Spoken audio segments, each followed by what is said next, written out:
Listen, fellas, true love is the greatest thing in the world. Except for a nice MLT, mutton, lettuce, and tomato sandwich. Oh, I just love it. But that's not what he said. He simply said to raid. And of course, as we all know, to raid means to bluff, right? So he's probably caught playing cards, and he cheated.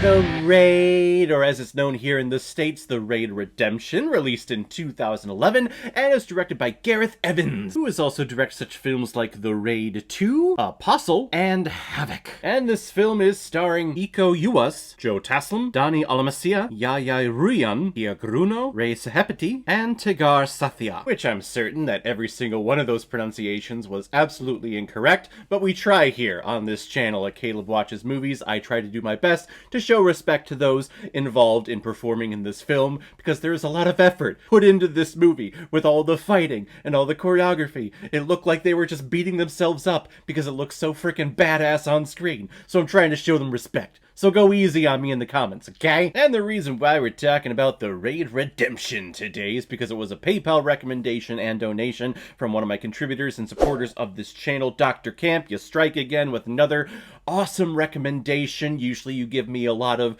shit films that end up being just awesomely fantastic, but this movie is just awesomely fantastic in its own right. This is one of the best action martial arts films ever created. I absolutely love it when I pop it in to watch it. If any of you out there also want to be like Dr. Cam and help support me and contribute to this channel, you can select the PayPal link that is on the homepage of my YouTube channel and send me your donation and your recommendation. Any size donation will do, and if I have access to it, I will watch it, review it, and give you a little shout out, just like what I did with Dr. Camp here. And let's talk about some fisticuffing fighting and going upstairs in a building movies. Tamariati is a crime lord that has locked himself away in the top apartment of a rundown apartment complex. Well, on this day, a SWAT team of officers is going to try to infiltrate the building and take down the crime lord to bring him to justice. What they don't know is that Riyadi has staged cameras and booby traps and guards at every single level, making it virtually impossible to climb the ranks. Except for one of the SWAT team known as Rama, who is one badass martial arts kickin' fighting machine. And eventually it comes down to just Rama climbing the stairs to get the crime lord and hopefully escape this building in one piece. Now, in a lot of action films, martial arts films, the plot could get bogged down with a lot of complex ideas or characters talking about where they come from or what they're doing or what they believe in. The reason why this film is so great is in its simplicity. This bad guy who's staging himself at the top of this apartment complex is a bad guy, and we know that from our introduction where he has a line of people sitting in front of him and he shoots them all. He runs out of bullets for the last guy. He puts the gun on his shoulder and says, "Hey, wait right here, just hold this for me." Goes to his desk to get more bullets. He pulls out a hammer and decides to kill him that way instead. Okay, that tells the audience this guy is one sick-ass motherfucker. And then Rama, who is our main protagonist, who has all of the fun little action kung fu skills, we care about him because we get the introduction of him in his apartment with his pregnant wife, and he goes over to her, says, "I love you," and then puts his hand on her belly and says, "I love you too. Wait for me to get back." So immediately the audience is like, oh, he's gotta get back. He's gotta get back to his unborn child and to his beloved wife. He's gotta make it back. Please. We don't need any more backstory than that. This guy has a kid. This guy is sick ass. Yeah, we want them to go head to head, and we want this bad guy to come to justice. Okay, I'm in. I'm sold. Let's just move on. And what precedes is some of the best on-screen martial arts fighting that I have ever seen in a film.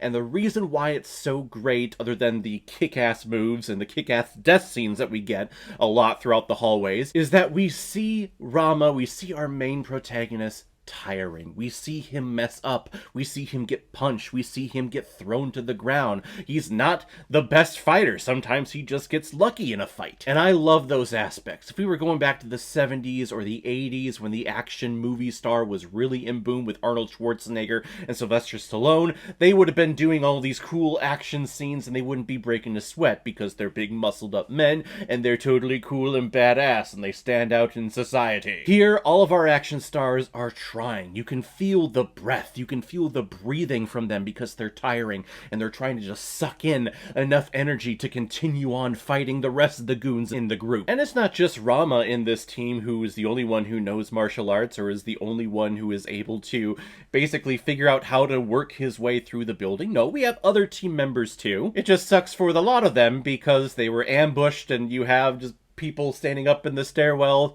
looking down at the police officers trying to get up, and they just mow them down. And at what point in this mission, when you're trying to go up staircase by staircase, level by level, because there's no working elevators in this building, at what point do you realize, like, hey team, this isn't going so well, let's go back downstairs, let's get out of here, and let's just hire in a jet or a helicopter to come in to blow this building to bits. Wouldn't that just solve everything? Of course, as you get to Act 3, you realize why that can't happen, and why those people are there, and why that guy who's not wearing any protective equipment other than the straight vest knows everything. But personally, I really don't care about those plot points. I just want some great-ass action scenes, and we get them here. Great action work with guns, with knives, with machetes. There's a whole machete fight in here, which is freaking awesome. And then just hand-to-hand combat stuff, it's great. And the whole situation, the whole plot leads itself to multiple sequels. I know we got the Raid 2, which I've only seen once, but remembering that was even better in its action sequence and in its plot. But we never got more after the Raid 2, which really upset me. I think America is going to be remaking this movie into an American version of it.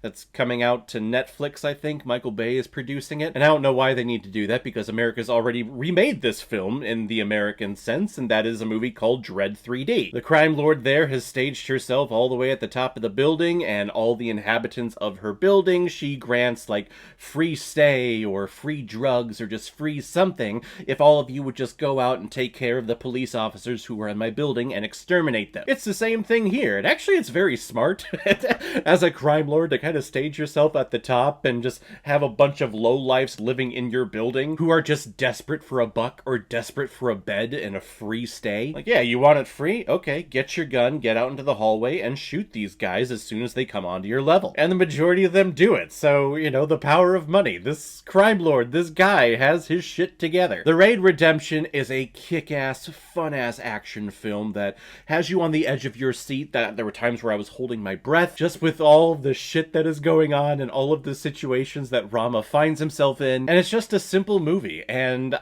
I really enjoy simplicity. Simplicity goes a long way, in my opinion. I'm gonna give The Raid Redemption 4.5 out of 5 Blu-rays.